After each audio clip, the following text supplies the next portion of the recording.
Hello guys, bersama saya lagi dalam Alright Nopo Channel. Sekali lagi, satu lagi program majlis yang dihadiri oleh Perdana Menteri kita, dan kita boleh lihat raut wajah kepenatan dari Perdana Menteri kita sendiri, Datuk Seri Anwar Ibrahim. Seperti mana yang kita tahu, Datuk Seri baru saja kembali lawatan daripada negara Rusia. Lepas tu hujung minggu kemarin masih bekerja, dan hari ini disambung lagi ya. Dan jelas kepenatan yang kita lihat di muka Perdana Menteri kita. Jadi kita sebagai rakyat Malaysia, kita mendoakan supaya kesihatan, ya, kekuatan, ya, dari Perdana Menteri kita ini sentiasa terjaga untuk ya mengetahui pentadbiran negara kita. Kerana kita tahu hari ini ekonomi kita yang sedang membangun, sedang berada dalam landasan yang baik, walaupun pihak pembangkang mengatakan ekonomi merundum dan sebagainya. Tapi kita tahu kerja pembangkang ini membangkang. Walaupun perkara baik, mereka tetap akan bangkang. Kerana apa? Kerana inilah sikap pembangkang yang membangkangkan diri. Jadi sahabat semua, sekali lagi saya ingin membawakan anda untuk mendengar ucapan daripada Perdana Menteri kita ya dalam satu program ya sambutan Jubli Perak Hari Suhakam yang ke-25. Dan perkara ini dirasmikan ya oleh Perdana Menteri kita. Jadi tanpa buang masa sahabat semua, ayo kita tonton video ini. Kini tibalah masanya untuk sama-sama kita mengikuti ucapan oleh Yang Amat Berhormat Datuk Seri Anwar bin Ibrahim, Perdana Menteri. Dengan segala hormatnya, majlis mempersilakan. Ladies and gentlemen, let's welcome the Honorable Datuk Seri Anwar bin Ibrahim, Prime Minister of Malaysia, to deliver his speech.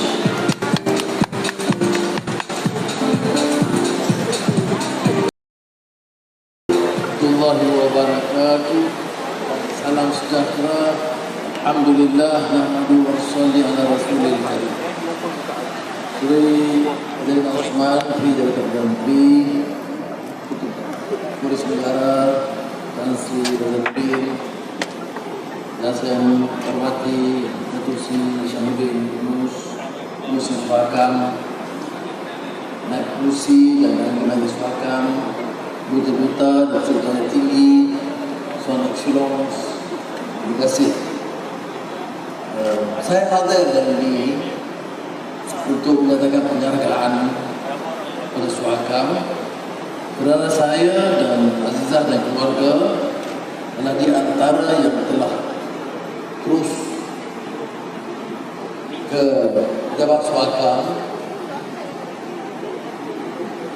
dan kalah saya dalam kesusahan dulu. Jadi saya ucapkan penghargaan, dan ini cukup bukti bahawa saya faham peranan Suhakam dari segi pengalaman pribadi, dan saya percaya ribuan yang lain juga merasakan perlu bersih seperti Suhakam kerana peranannya mempertahankan hak asasi dan keadilan bagi semua. Sudah negara merdeka, dan kita baru sambut hari kemerdekaan. Dan tema kita termasuk jiwa merdeka.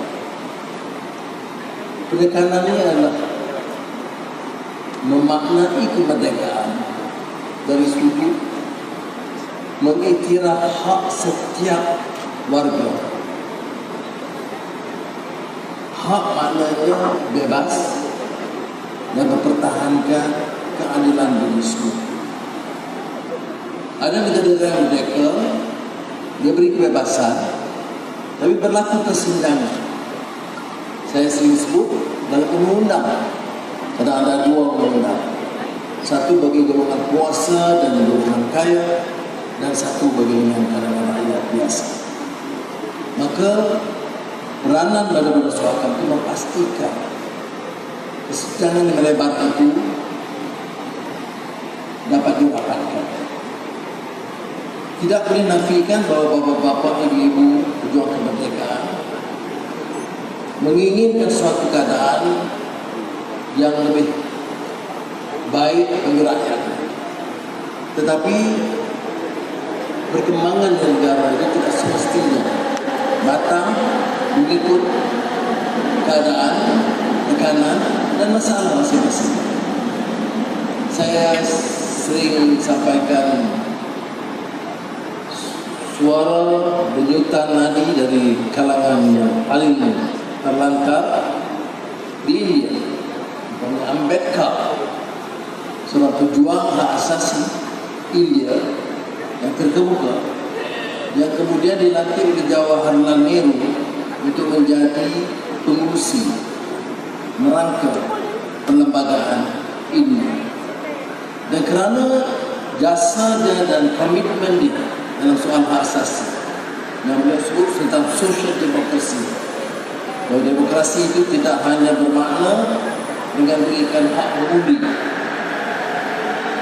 malah kemerdekaan ekonomi juga tidak bermakna kalau mempertahankan sistem yang hanya memperkaya sekadar golongan kecil.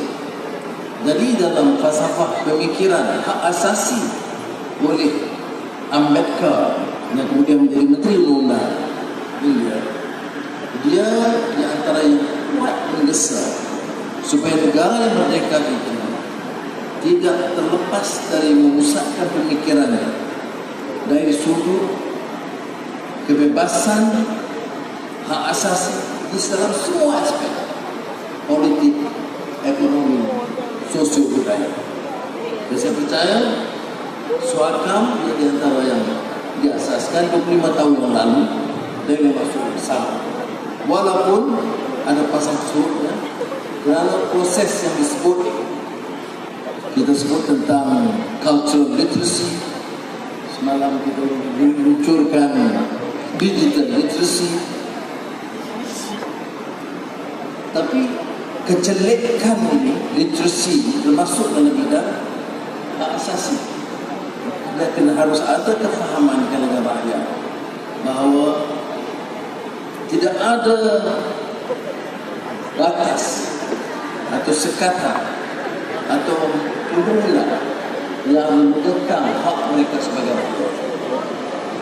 Tentu pertimbangan daripada kerajaan mewajarkan mereka menimbangkan soal-soal keamanan. Ya, kadang-kadang tidak semua orang faham bahawa kebebasan itu juga sekaligus tanggung jawab, dan kalau tidak dikawal dengan undang yang sedia ada, maka negara akan jadi porak-poranda.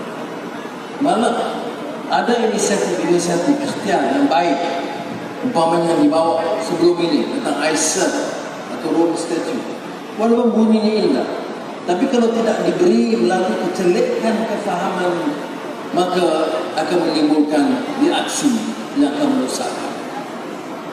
I think for the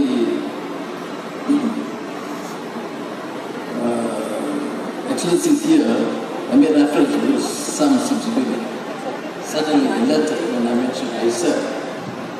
I think it's not an issue of principles, not issue of commitment to human rights, but when the elite, the political elite, decide to form a policy to introduce legislation without any consideration to the understanding of the masses, to alert them, to educate them, to initiate discussions, then such initiative will result in a negative sort of reaction. People will be suspicious, they think that their rights should be trampled with, they think that the religious principles and the cultural values and Buddha interests will be at their disadvantage. That is precisely the reason why in Parliament, when it was introduced, I stood up and said, it's not essentially principally wrong with the proposal, but the way it's been proposed is as much authoritarian as the very principles you want to uphold. You want to uphold the legitimate principle, but you can't do both without any effort to inculcate better understanding. And it is always the problem we face among the elites. They think they know best, they dictate without any consideration to the feelings, concerns, and reaction of the people. It's why I think oleh demikian, saya percaya dengan pimpinan nasional, sementara hal ini harus dimajukan, kefahaman itu harus ada. Tidak harus ada perasaan untuk mengekalkan atau mengemukakan prinsip-prinsip luhur yang harus dipertahankan, tapi yang akan akhirnya menimbulkan rasa cemas oleh sebahagian daripada kita. Terutama bila kita gunakan satu paparan tentang prinsip universal semuanya. Kerana universal itu ikut naratif siapa. Dan saya ucap terima kasih kepada Menteri Azalina kerana merupakan di antara suara yang tegas mempertahankan, menganjurkan institusi reformasi dalam negara kita. Kadang-kadang saya yang tidak reformis, a bit more radical head advisor. Slow. First, get your colleagues to understand and appreciate the support. Otherwise, we'll be in the minority. Tetapi komitmen itu. Dan bila saya setuju putuskan Datuk Hishamuddin sebagai pengurusi Suaka, ini saya anggap tokoh yang sesuai. Impeccable credentials sebagai seorang hakim, dia anggap mewakili satu pandangan yang bebas dan berwibawa dalam keadaan yang kata haru biru, susah saya mengerti. Ini ada dipersoalkan sedikit. Jadi keyakinan kita kepada keupayaan Datuk Hishamuddin itu akan dapat menakodai satu badan seperti Suakam dan membawa Suakam itu bisa dengan pengenalan beberapa ikhtiar baru yang boleh memperkemaskan. Dan saya ikuti bila kita bicara soal kewarganegaraan. Dan saya ucap terima kasih kerana Kementerian Dalam Negeri terus mengadakan hubungan dengan Suakam, dan Suakam memberikan ruang penuh untuk memberikan pandangan mereka yang ditelusuri oleh Jumlah Menteri dan juga oleh Malay Raja-Raja Melayu. Jadi ini saya satu pendekatan yang wajar. Ada beberapa masalah yang belum selesai. Di antaranya ialah soal kematian dalam tahanan polis. Ketua Polis Negara ada, dan Ketua Polis Negara di antara yang telah menyampaikan kepada saya, dia terbuka untuk diadakan suatu siasatan, kajian untuk mengelak sebagainya benar, sebagainya persepsi. Tetapi untuk membetulkan keadaan dengan memastikan kaedah-kaedah yang lebih terus untuk mengelakkan yang menyiasat polis, yang menjatuhkan hukum itu hakim. Jadi sebelum dijatuhkan hukum, mereka itu jangan dihukum terlebih dahulu. Saya bercakap dari segi pengalaman. Tapi Datuk Hishamuddin di antara yang pertahankan masa kena belasah. Jadi maknanya belum dihukum, masa itu belum didakwa, dia akan belasah setengah mati. Jadi kalau orang bicara tentang ada kebimbangan tentang penderaan atau kematian dan loka, tak perlu yakin kepada saya. Kerana saya tahu apa yang kita rasakan, dan rasa bermanya it just seem helpless when you are sorted to near death in the loka or some into their demise. So again, for this reason, we need to support all efforts necessary to protect the suspect convicts or whatever in there. And I'm pleased to say that both the Minister of Home Affairs and the Inspector General of Police support the idea. Although their concern, it's also my concern, is the perception. Not everyone coming with some cuts or injuries or even death to the local unnecessarily due to police abuse. That is why we need proper procedures and protection. And this requires, of course, the full study and endorsement of Suakam to take it up again.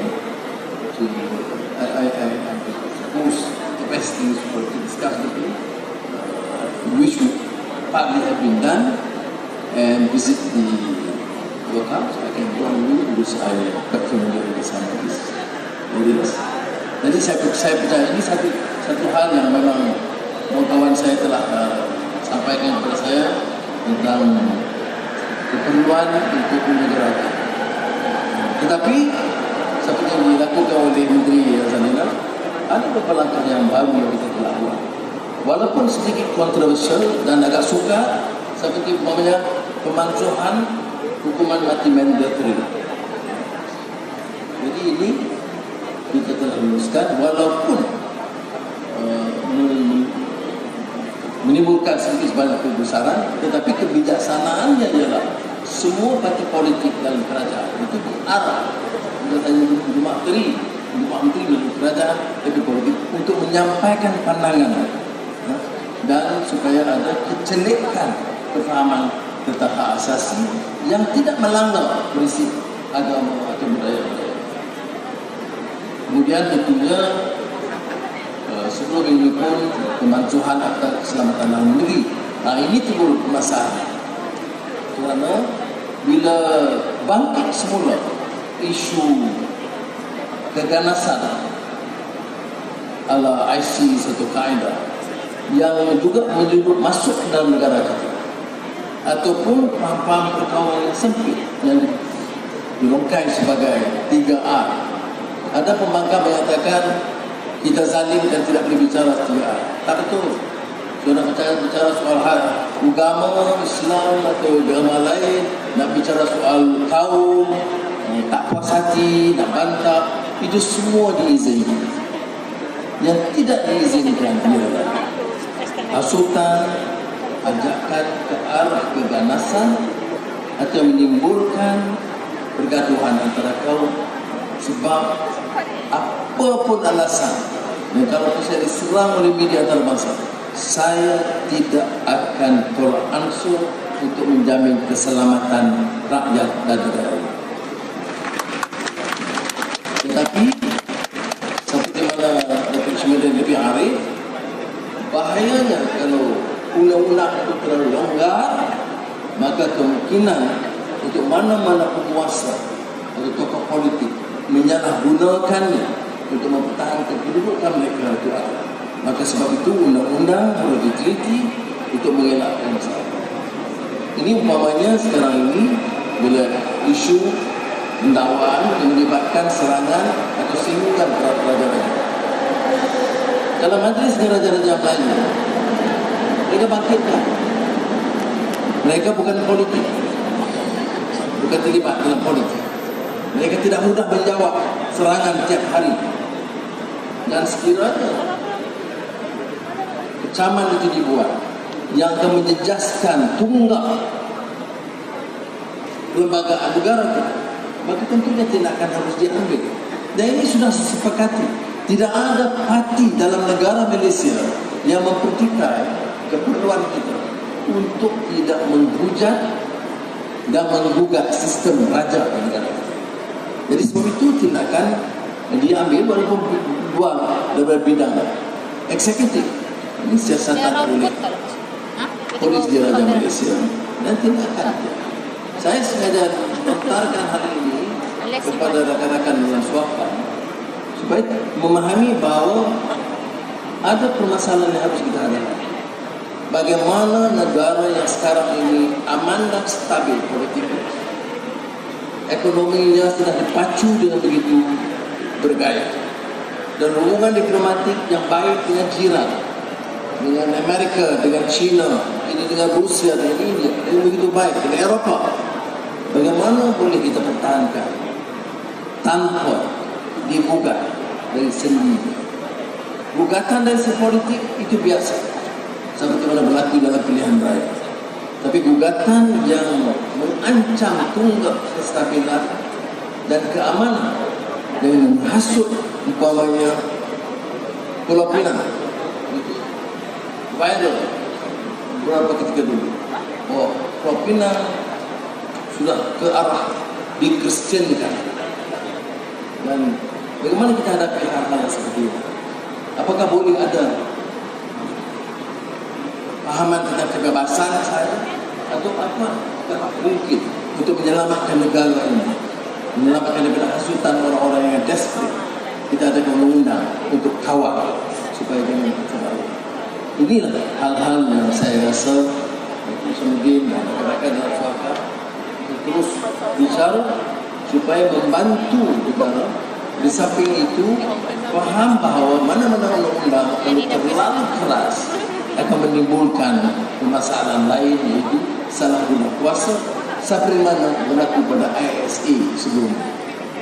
Akta Keselamatan Dalam Negeri itu masa dibentangkan oleh kerajaan Tun Rahman dan Maruf Tuan Tun Razak, itu dianggap baik sebab ketika itu kita melawan komunis, bukan saja komunis militan.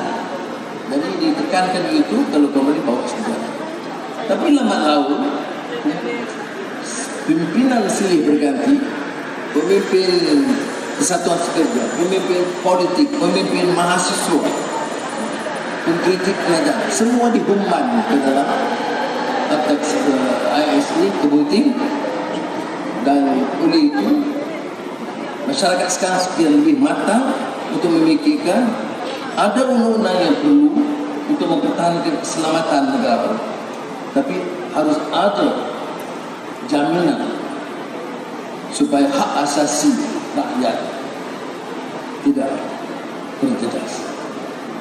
Sekian, terima kasih. Assalamualaikum warahmatullahi wabarakatuh. Waalaikumsalam warahmatullahi wabarakatuh. Terima kasih yang amat berhormat Datuk Seri. Majlis memohon yang amat berhormat Perdana Menteri untuk kekal di atas pentas dan seterusnya.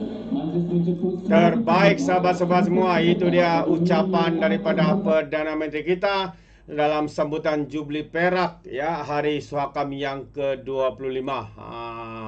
Walaupun kepenatan tapi tetap ya untuk memberikan ucapan ya, melakukan tanggungjawab beliau sebagai Perdana Menteri terbaik. Jadi sahabat semua, sekiranya anda memberikan sebarang komen, pandangan ya, anda boleh berikan di dalam ruangan komen. Jadi izinkan saya untuk mengundurkan diri dan seperti biasa peribahasa mengatakan tapapun kangkap 2 tahun keinginan. Dalam bahasa Melayunya tepuk dada tanya selera. Sekian saja daripada Alright Nopo Channel. Saya kita berjumpa lagi. Bye bye.